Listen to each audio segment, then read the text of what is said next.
어떤 사람이 유대인 랍비를 찾아가서 질문을 했습니다. 만일 머리가 2개 달린 사람이 있으면 이 사람은 한 사람입니까? 2사람입니까? 그때 랍비가 이렇게 대답했습니다. 한쪽 머리에 뜨거운 물을 부어서 그 뜨거운 물 부은 그 사람이 그 머리가 아파하면 한 사람이고, 그 머리가 뜨거운 물을 한 번 부었을 때 양쪽 머리가 다 아파하면 한 사람이고, 그런데 한쪽만 아파하면 그건 2사람이다. 이것은 부부가 무엇인가를 가르치는 유대인의 특유한 교훈에서 나오는 이야기입니다. 진정으로 한 몸이 된다라고 하는 것은 함께 느끼고 함께 아파하고 함께 즐거워하는 것. 그런데 전혀 마음속에 느껴지는 바가 없다면 그럴 때는 한 몸 관계라고 얘기할 수가 없겠죠. 이렇게 한 몸의 중요성은 부부 관계에서만 발견되는 것이 아니라 공동체에서도, 신앙 공동체 안에서도 동일하게 적용됩니다.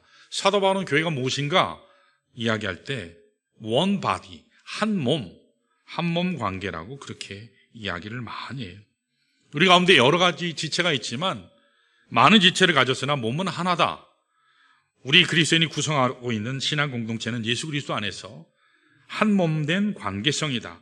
이것을 사도 바울이 서신서에서 여러 군데에서 강조한 것을 볼 수가 있습니다. 모든 것을 나누는 관계라는 것이죠. 아파하면 아파하고 기뻐하면 함께 기뻐하고 즐거워하면 함께 즐거워하는 관계. 비록 우리의 배경은 다르고 우리의 성별은 다르다 할지라도 우리가 가야 될 삶의 목적과 방향이 동일해한다는 사실을 강조하고 있습니다. 이것이 성경이 제시하고 있는 그리스도인의 삶의 본질이라는 것입니다. 그런데 어떻죠? 우리 현실은 그렇지 않은 것 같아요. 같은 하늘 아래 살고 한 지붕 아래 사는데 서로에게 무관심합니다. 특별히 우리가 살아가는 현대사회에서는 세대 간의 갈등이 점점 심화되고 있고 가진 자와 가지지 못한 자의 격차가 점점 커지고 있습니다. 진영 간의 갈등은 갈수록 심해지고 있죠. 자신을 노출하는 것 참 싫어해요. 그래서 새로운 성도들, 우리 한국교회 새로운 트렌드인데 전에는 관심을 안 가져주면 왜 내가 처음에 왔는데 관심을 안 가져주지 교회에서? 그런데 요즘은요, 너무 관심을 가지면 이제 힘들어하세요. 바나바 사역으로 해서 보면 이렇게 그 프로그램으로 원리가 있잖아요. 첫째 주 어떻게 하고, 둘째 주 어떻게 하고, 셋째 주 어떻게 하고. 적당히 관심 가져주는 것을 좋아하시더라고요. 자신을 노출하는 것, 참 현대사회에서 싫어합니다. 다른 사람에 관해서도 알려고 하는 것, 그것도 꺼려하는 경향이 참 많아요. 그래서 지금의 이 시대는 단절의 시대예요. 격리의 시대. 그것을 부인할 수 없습니다. 이와 같은 격리 현상에 살다 보니까 설사 아픔이 있는데 나 아픈데 아프다고 호소를 할 수가 없어요. 그저 혼자 붙잡고 신음할 뿐입니다. 고통이 있음에도 불구하고 그 고통을 풀어주고 나눌 대상을 찾지를 못합니다. 혼자 어려움 가운데 있는 것을 많이 볼 수 있어요. 그런데 하나님의 말씀은 우리에게 하나 될 것을 강조하고 있지만 성경은 우리가 가지고 있는 모든 슬픔과 기쁨도 함께 나눌 것을 강조하고 있지만 그런데 우리 현실은 그렇지 못할 때가 참 많습니다. 옆에 형제가 아픈데 몰랐어요. 옆에 자매가 정말 힘들었는데 몰랐어요. 자, 우리가 어떻게 하면 격리된 사회 속에서 분열과 개인주의가 팽배한 이 사회 가운데서 하나됨의 축복을 이루며 참된 사랑으로 하나님의 교회를 이렇게 공동체를 잘 세워갈 수 있을까? 오늘 본문을 통해서 좀 보겠습니다. 지금 시리즈로 말씀을 전하죠. 교회 공동체를 어떻게 세울 수 있을까? 오늘 2번째 시간입니다. 자, 오늘 본문은 자칫하면 분열되어서 파괴될 뻔한 유다 사회를 다시 하나로 만들었던 느헤미야의 위대한 리더십에 대해서 오늘 본문이 기록하고 있습니다. 우리가 1장에서부터 4장까지 우리 느헤미야 강의를 했었죠. 몇 년 전에 했었는데 느헤미야는 참으로 힘들고 여러 가지 어려운 여건임에도 불구하고 성벽 건축이라고 하는 하나님께서 그에게 주신 이 놀라운 직무를 잘 수행하고 진행해 왔어요. 물론 반대자가 끊임없이 있었습니다. 위협하는 사람들이 끊임없이 있었어요. 특별히 산발랏과 도비아는 군대까지 동원해서 끌고 와서 위협을 하기도 했어요. 어떻게 해서든지 성벽 건축의 이 과업이 중단되도록 가진 방법을 다 동원했습니다. 그때마다 느헤미야는 믿음으로 하나님 앞에서 지혜를 얻고 은혜로 백성들과 하나 돼서 이것을 잘 넘어왔어요. 그런데 오늘 본문 5장에 와서는 생각지도 않던 문제가 일어나게 됐어요. 1장에서 4장까지는 이 방해 요인이 외적이었거든요. 바깥으로부터 오는 거였어요.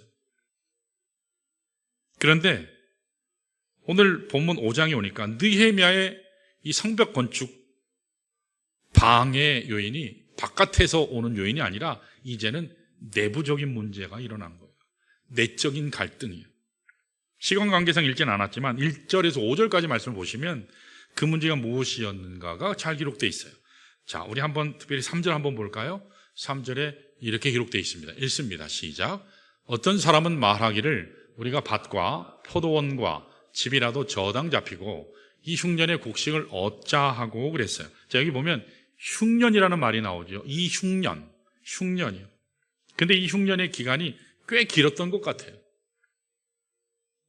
이것을 보면 문제가 어디에서 시작됐는가를 알 수 있겠죠. 먹는 문제예요. 먹는 문제. 여러분, 오늘날에 가장 세계에서 온 세계가 문제가 뭐죠? 경제 문제잖아요. 정치 문제는 부수적인 거고 사실은 경제 문제예요. 먹는 문제예요. 경제적인 영역에서 이슈가 시작된 거예요. 여러분, 요즘 저는 신문을 보고 뉴스는 거의 안 보지만 신문을 가끔 이렇게 읽으면서 느끼는 것은 오늘 이 세계에서 가장 위험한 요소 중에 하나는 전 트럼프 같아요. 제 개인적인 생각이지만 트럼프예요. 미국에서 크리스찬 대통령이 당선됐다. 많은 사람들이 기뻐했지만 그러나 기독교 이 복음주의 계열에서는 참 선택의 여지가 없었어요. 불완전한 하나님의 도구. 그러니까 완전한 하나님의 도구면 좋은데 시원찮은 거예요. 불완전한 도구예요. 그럼에도 불구하고 트럼프는 워크라고 하는 그 동성애 집단, 아주 체계적인 집단이 있거든요. 그래서 그들이 가장 먼저 하는 게 군대를 동성화시킨 거예요. 미국 군대. 장성들도 동성애자들이 굉장히 많아요. 근데 제가 알기로는 18,000명 정도 됐는데 그들을 다 색출해서 다 강제 전역시키는 거예요. 참 잘하는 거죠. 트럼프는 그건 참 잘하고 있어요. 근데 딴 데는 좌충우돌. 트럼프는 분명히 대통령인데 동맹이고 공산국이고 적성국이고 원수하고 상관없어요. 돈이 첫째 가치예요. 이 나라하고 관계에서 돈을 얼마나 벌 수 있느냐. 돈이에요. 처음부터 끝까지 돈이에요. 러시아와 우크라이나 전쟁을 지금 멈추게 하려고 하잖아요. 근데 강자편에 서는 거예요. 돈 벌 수 있는 대상. 북한을 자꾸 인정하는 말을 공개적으로 자꾸 해요. 갈수록 강화되는 미국의 강달러 기조로 우리 FTA, 이 자유무역협정 거의 깨려고 하는 그런 모습이 많아요. 98%가 무관세로 우리가 협정을 맺어서 하잖아요. 삼성과 LG에서 우리 미국에 엄청나게 투자했잖아요. 보조금 받기로 했는데 그것도 이제 없던 걸로 하려고 하는, 아니면 아주 악화시키려고 하는. 외환 조건이 녹록지 않습니다. 외국 기업과 외국인은 투자금을 자꾸 빼고 있죠. 기업은 투자와 사원 모집을 자꾸 연기하고 있어요. 가계 부채는 급격하게 늘어나고 있습니다. 최저임금에 값하는 상승의 여파가 지금 자영업자들을 완전히 초토화시키고 있죠. 자, 그런데 고대 사회에서는 양상이 완전히 달라요. 거기는 한 가지 문제면 초토화돼요. 흉년 들었다 하면 끝나는 거예요. 흉년은 뭐죠? 먹을 게 없는 거예요. 먹을 게 없으면 이건 다 망가집니다.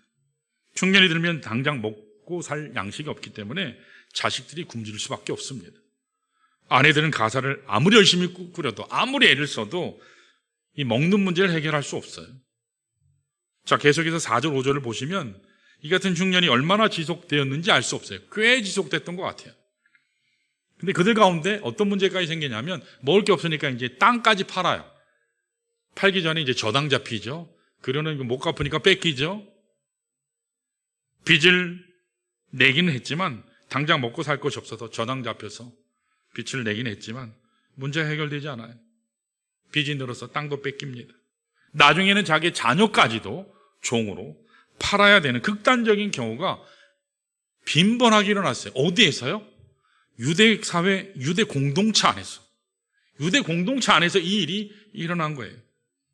먹고 사는 양식에 대한 보장이 없어요. 하나님이 일을 하는데 먹을 게 보장이 안 돼요. 자녀들은 자칫 잘못하면 종으로 팔려가야 돼요. 어디 안에서요? 유대 공동체 안에서. 하나님의 백성의 공동체 안에서. 이런 어려움을 겪게 되고, 많은 공동체에 있는 사람들은 우리가 왜 성벽 건축을 해야 되지? 먹고 사는 문제도 해결하지 못하는데, 어디를 둘러봐도 희망이 없는 이런 상황 가운데 과연 유다 백성들이 성벽 건축을 제대로 완수할 수 있을까요? 아니요, 불가능해요. 오히려 그들 마음속에는요, 원망이 찾아오기 시작했어요. 내가 왜 여기 온다 했을까? 잘 사는 페르시아를 두고 왜 여기 왔을까? 유대 공동체 안에 있는 사람들은 왜 저들이 꼬드겨서 왜 안 해도 되는 이 성벽 건축을 하게 했을까? 후회하는 마음이 찾아왔을 수 있어요. 가지지 못한 자는 가진 자를 원망했습니다. 가진 자는 더 많이 가진 자를 비교하면서 더 나도 이때 물 들어올 때 노졌자 하면서 부를 축적하기 위해서 착취하는 현상이 일어났습니다. 가지지 못한 자는 먹는 문제 때문에 고통을 당해요. 부자들은 이 아랑곳하지 않고 더 많이 가지려고 움켜쥐려고 투쟁하는 과정에서 어떤 일이 일어나죠? 백성들 간에는 자연히 분열이 일어납니다. 균열이 일어나기 시작합니다. 근데 이러한 문제를 그대로 두었다면 아마도 성벽 건축은 말할 것도 없고 유다 공동체 자체가 붕괴될 수도 있는 그런 대단히 급박한 상황이었어요. 이런 상황에서 느헤미야가 이 문제를 어떻게 해결하죠?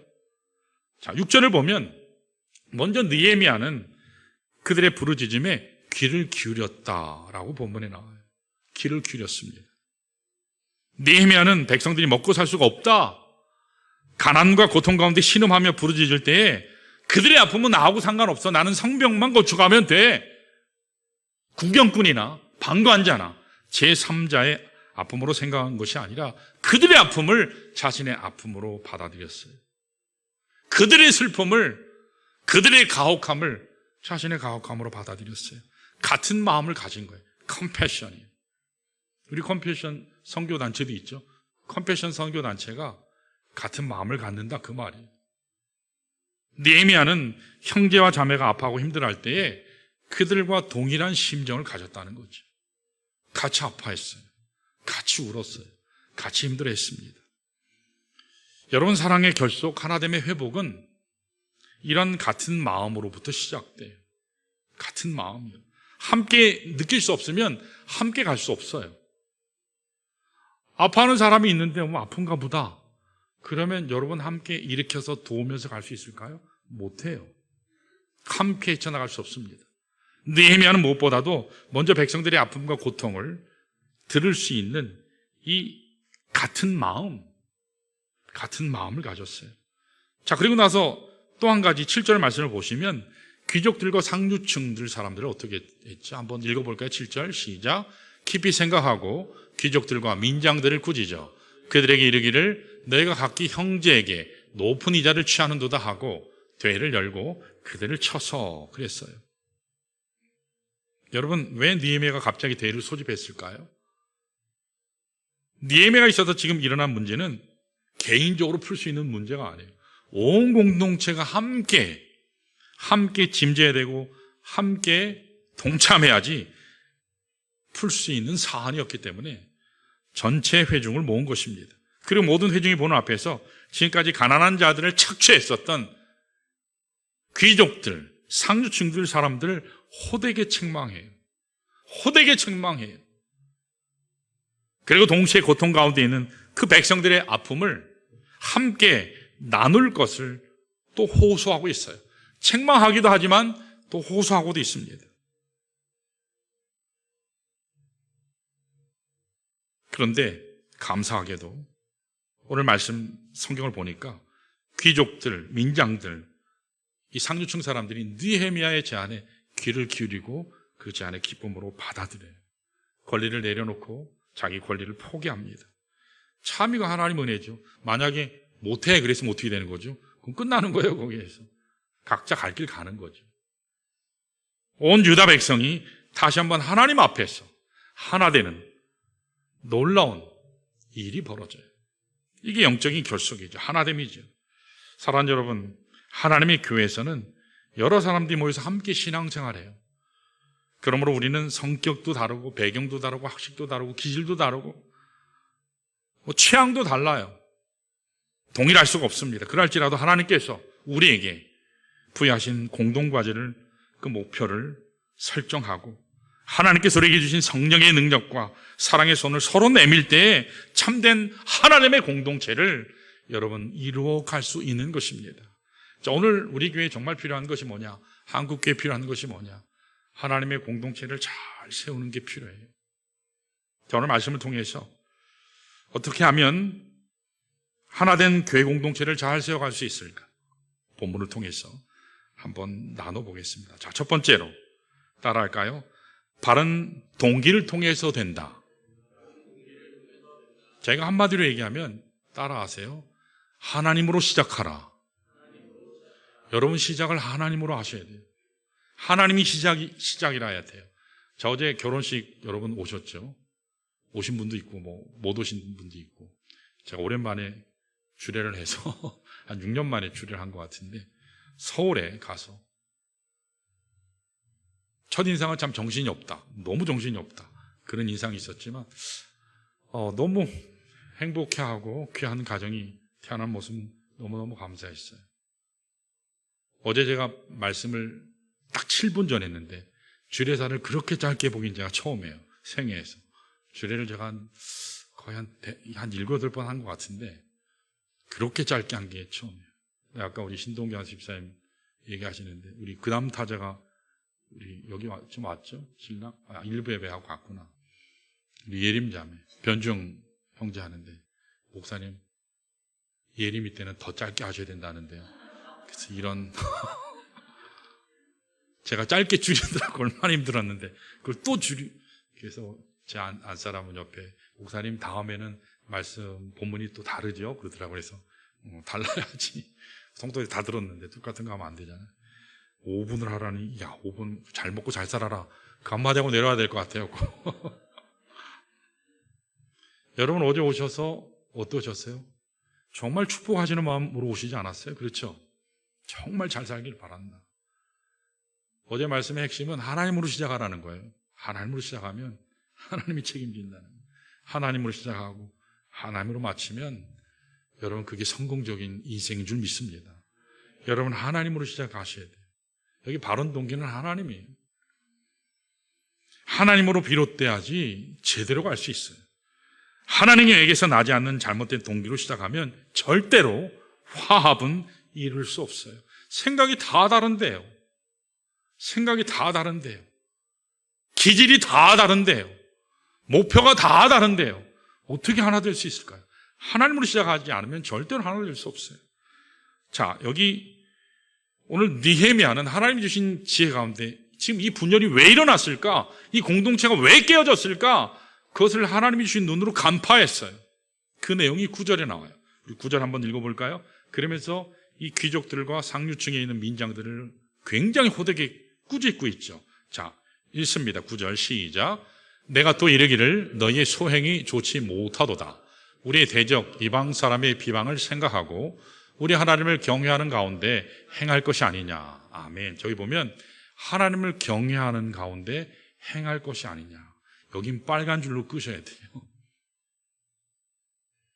여기 느헤미야는 왜 귀족들이 상류층 사람들이 백성을 착취하고도 아무 생각이 없었을까? 자기들의 부만 착취하려 했을까? 축적하려 했을까? 거기에 대한 근본 이유가 하나님 경외하지 않았기 때문이다. 그것을 얘기해요. 자, 여러분 하나님 경외함이 뭐죠? 이건 그냥 문자적으로 보면 하나님 두려워한다 그 뜻인데 히브리 사람들이 이 단어를 사용할 때는 그런 의미가 아니에요. 자, 우리 따라 할까요? 하나님에게 무게를 둔다. 경외라는 말은, 하나님을 경외한다는 말은 하나님에게 무게를 둔다는 거예요. 여기 어떤 것이 있어도 하나님 쪽으로 무게가 이렇게 실리는 거예요. 무겁기 때문에 하나님이 더 무거워야 돼요. 하나님이 더 소중해야 돼요. 그래서 어떤 결정을 할 때, 선택을 할 때 항상 하나님 쪽이 더 무거운 거예요. 이게 하나님 경외예요. 하나님을 하나님으로 인정하는 것. 그래서 하나님께 비중을 두고 하나님에게 무게를 두는 것을 성경은 하나님을 경외하는 것이다, 그렇게 표현해요. 자, 그런데 여기 지금 유다 백성 중에서 귀족들 가운데, 상류층들 가운데는 참으로 그들 마음 가운데 하나님께 무게를 두고 있는 사람이 과연 몇 명이나 됐을까? 하나님을 하나님 되게 하는, 참으로 하나님을 높이고 하나님 경외하는 마음을 가진 사람들이라면 이렇게 할 수 있을까? 이런 삶을 절대로 살 수가 없죠. 어떻게 사람들을 함부로 대할 수 있습니까? 어떻게 사람들을 함부로 착취할 수 있습니까? 하나님께서 다 보고 계시는데, 하나님께서는 언젠가는 나의 행동을 심판하실 날이 오실 건데 어떻게 함부로 남의 인생을 대하며 살 수 있을까요? 문제는 하나님을 경외함이 상실되었을 때 일어난다는 거예요. 그래서 사실은 유다 사람들과 그 사이가 붕괴되기 시작한 것은 하나님 경외하지 않았기 때문이에요.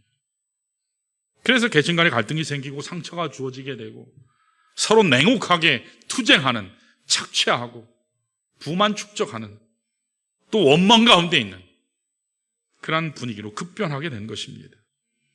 여러분, 오늘 이 시대에 또 마찬가지예요. 오늘 현대교회 모습을 보면 저는 목회하면서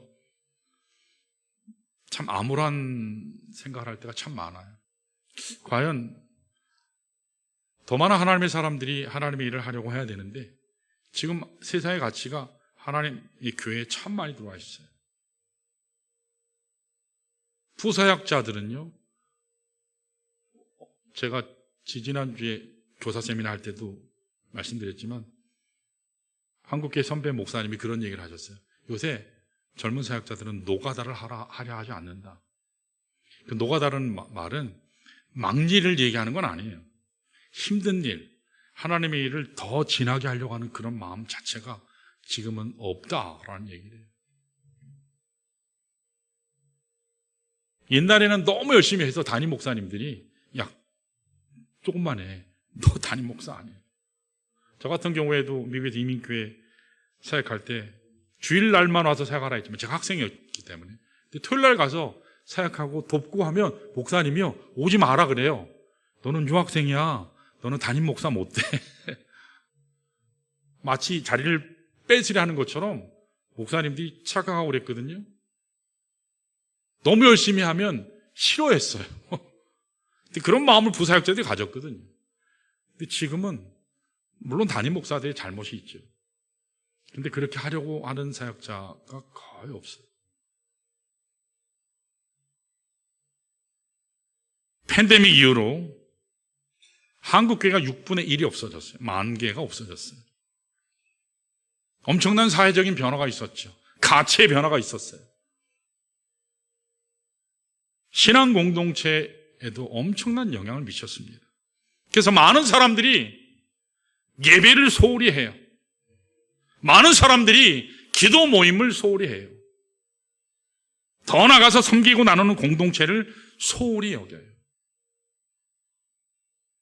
그 이유가 뭘까요? 전도하고 선교하는 것을 어째서 소홀히 여길까요?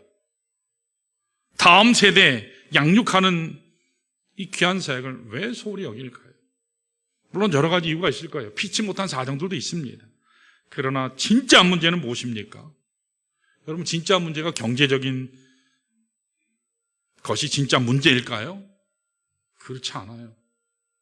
여러분, 경제적인 것은 얼마든지 있다가 없을 수 있어요. 여러분, 호경기는 항상 호경기 아니잖아요. 불경기도 항상 불경기가 아니잖아요. 불경기 오면 호경기 와요. 호경기 있으면 또 불경기가 와요. 결국 한마디로 조금 더 잘 먹느냐, 덜 먹느냐, 더 잘 사느냐, 못 사느냐, 그 문제. 그러면 진짜 문제가 건강의 문제일까요? 그것이 진짜 이슈라고 생각하세요. 예배를 소홀히 여기고 기도의 모임에 소홀히 여기고 하나님 앞에 나아가서 더 전심으로 섬기는, 전도하는, 양육하는 그 일이 건강의 문제 때문일까요? 그렇지 않아요. 얼마든지 그런 것은 생길 수도 있고 중대한 질병이 아닌 한 해결될 수 있어요. 특별히 한국은 의료 시스템이 너무 잘 돼 있어요. 지금 정치가 잘못돼서 지금 망가뜨리고 있지만 미국에 있을 때 의사 한 번 얼굴만 봐도 100불, 한국 돈으로 지금 환율이 거의 1,500원이거든요. 그럼 15만 원이에요. 여러분 그런다면 병원 가실 수 있을 것 같아요? 의사 한 번 얼굴만 보는데 15만 원 낸다. 가실 수 있을 것 같아요? 아니요. 2만 원, 3만 원 나와도 와 이렇게 많이 나와서 그러시잖아요. 그러니까 미국에 있는 이민자들은 병원에를 못 가요. 저도 10년을 못 갔어요, 병원에. 저나 집사람이나 집에서 항상 먹는 유일한 약, 쌍화탕.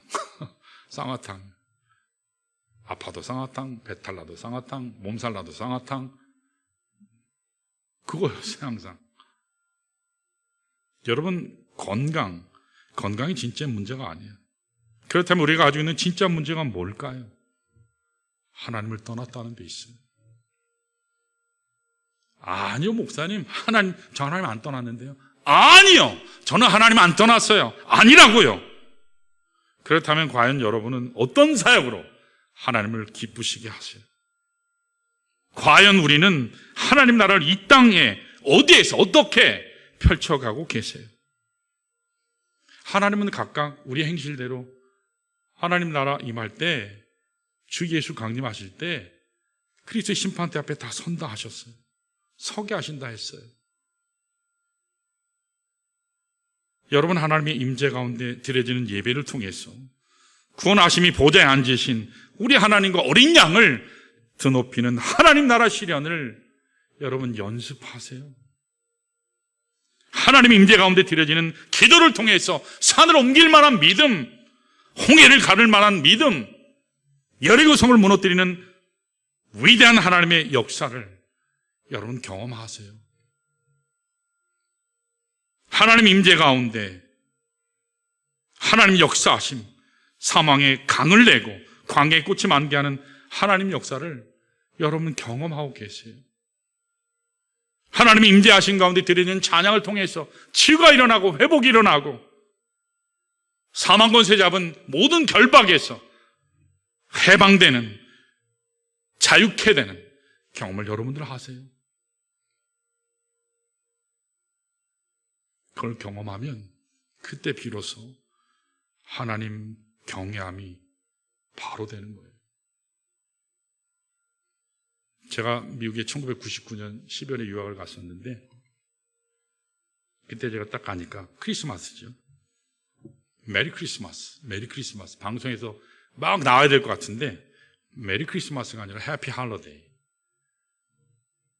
기독교적인 색채, 크리스찬, 크라이스트, 갓이라는 말은 아예 못 쓰게 만들었어요. 그래서 아예 법으로 제가 버지니아에 있었을 때 그렇게 만들어 버렸어요. 그래서 그 용어를 쓰면 안 돼요. 근데 지금 한국도 그렇죠. 신세계 백화점이나 어디 가면 이게 해피 할러데이 이렇게 써 있지 메리 크리스마스라고 안 써 있어요. 청교도 나라로 알고 왔는데 와 미국이 뭐 이런가?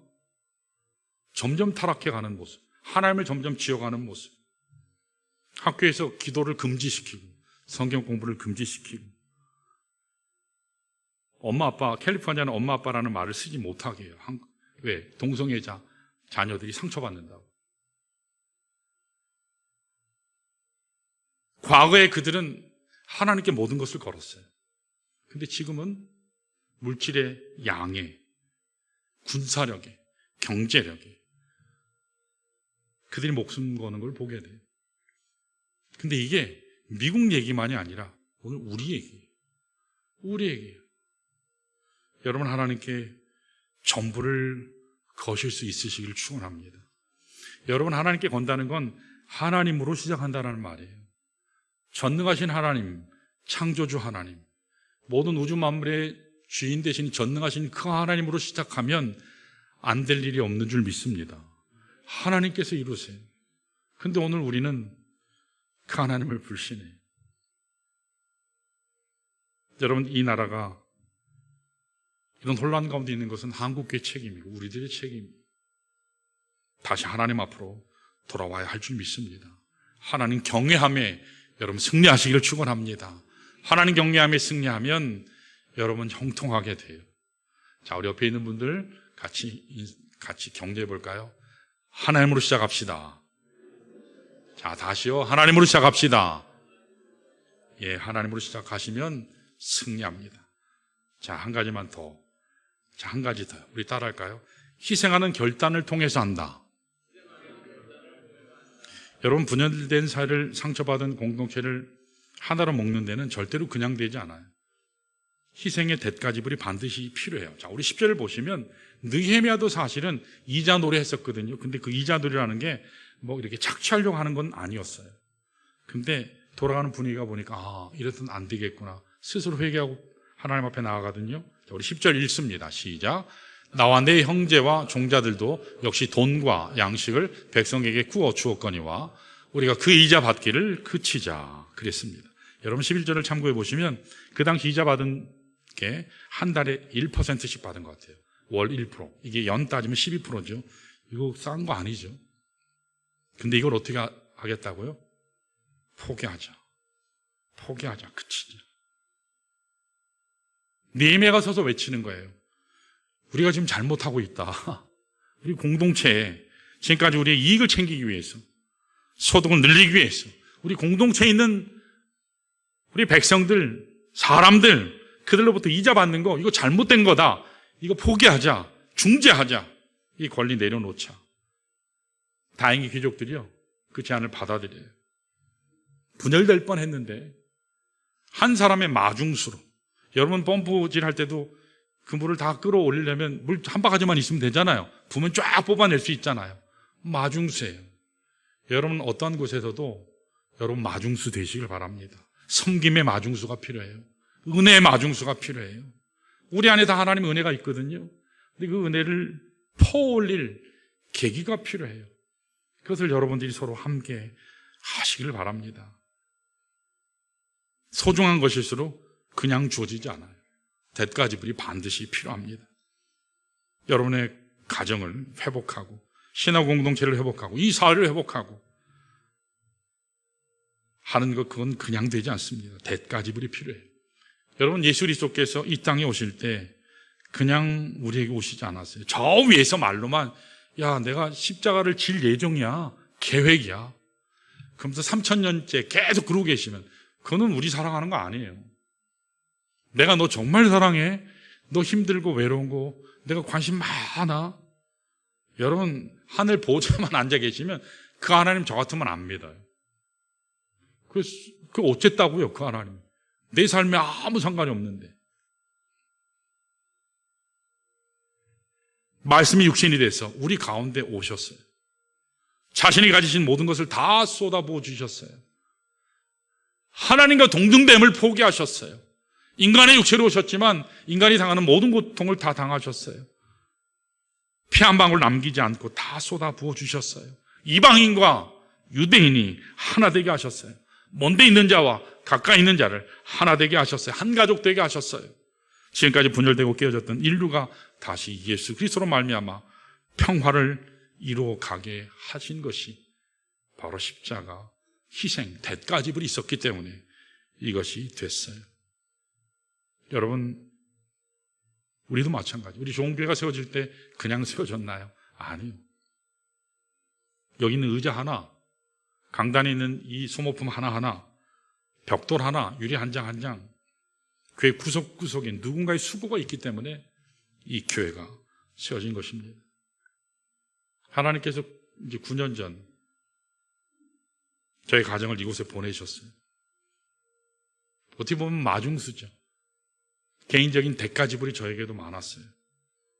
어렵지만 먼저 헌신하게 해주신 하나님을 감사하죠.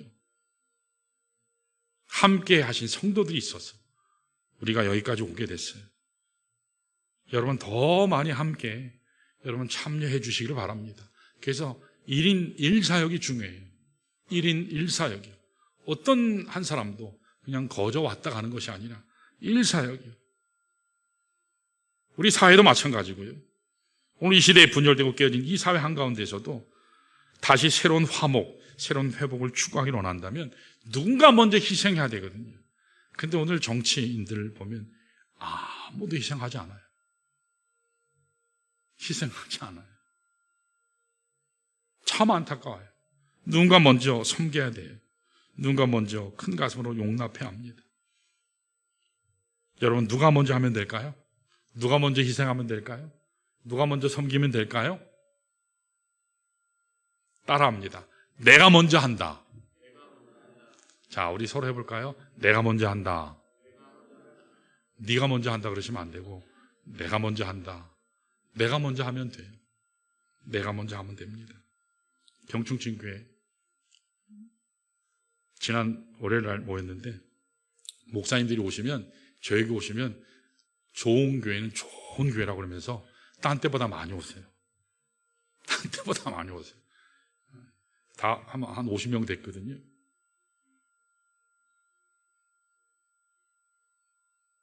총장님은 꼭 저희 오실 때마다 꼭 설교를 하시더라고요. 이번에는 또 이게 잘 돼 있잖아요. 우리 스크린에서 우리 총장님이 설교 세미나 하시는데 신나셔서 하시더라고요. 목사님들이 봉담 지우리 갔잖아요. 식사하러. 보시면서 이렇게 좋은 음식 좀 있었네. 녹그릇을 보시면서 감탄을 하시더라고요. 가져가면 안 되는데 너무 탐을 내시더라고요. 그래서 원로 목사님들이 감사하다고, 은퇴했는데 현직에 있는 목사처럼 우리를 이렇게 환대해 주셔서 감사하다고. 원로 목사님들 정말 갈 데 없어요. 정말 외로워요. 또 오시면 극진하게 대접하고, 그리고 또 우리 교회 와서 또 그 카페에서 목사님들, 사모님들 교제했거든요. 저하고 아내는 7시 반에 일어났고 우리 집사님들, 권사님들 6분이 9시 어간에 오셨어요. 4시 20분까지 같이 섬기시고 하는데 사모님들하고 목사님들이 그냥 우리 성도들 보시면서 너무 행복해 하셨어요. 함께 서주는 성도들, 그걸 보면서 환영받고 또 섬김받고 하는 그것을 참 감사하고, 나중에 우리 목사님들 그 밴드가 있거든요. 거기에 댓글들을 쫙 달았어요. 감사했다고, 따뜻했다고, 맛있었다고 그러면서 말씀을 하셨어요. 누군가 섬기기 때문에 기쁨을 누릴 수 있는 거지.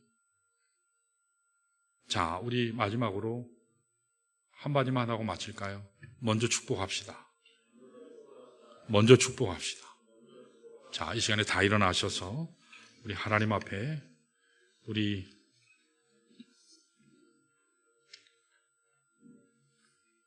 찬양으로 하나님 앞에 나아가는 시간 갖겠습니다.